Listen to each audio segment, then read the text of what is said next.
and sisters, I know today there is a huge debate about music. I want to mention again, we spoke about logic a little bit earlier. We know from a religious perspective, the ruling. Let's speak about from a logical perspective. Wallahi, now I have done my own little research with non-Muslims. And I have asked religious non-Muslims, I'm talking of Christians and Jews and Hindus, etc., naming top pop stars from the music industry. Would you allow your children to listen to this person? Never. Would you allow them this? Never. Would you allow them that? Never. Why? It's dirty, it's immoral, it's filthy, it's degrading, and it's unacceptable. Not in my home. But you're a Christian, I know, not allowed. But you're a Jew, not allowed in my home. But you're a Hindu, never, not with my children. Why? Because the industry is dirty, that's what it is. So people argue, no, there is maybe perhaps, I do agree.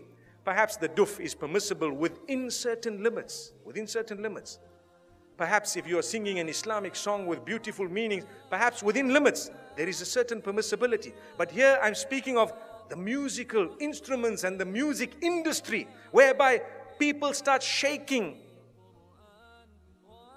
I don't even know what.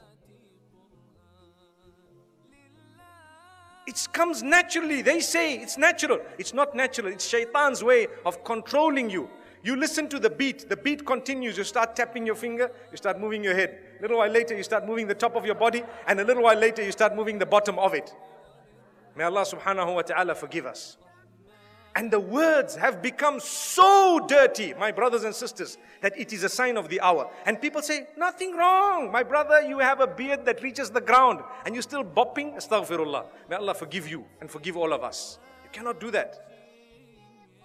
We need to be careful.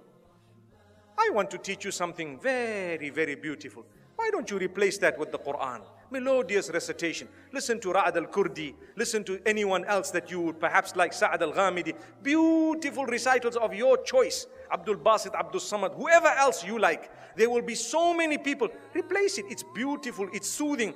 Go onto YouTube and check how the non-Muslims reacted to a survey or a little test, an experiment that was done where they were told to listen to this Quran without knowing it's the Quran and comment about it. Wallahi, now in Europe, the test was done recently and a lot of them say, it's so calm, it's so cool, it's so soothing. I feel spiritual. Go and listen to the answers. It's there live for everyone to see.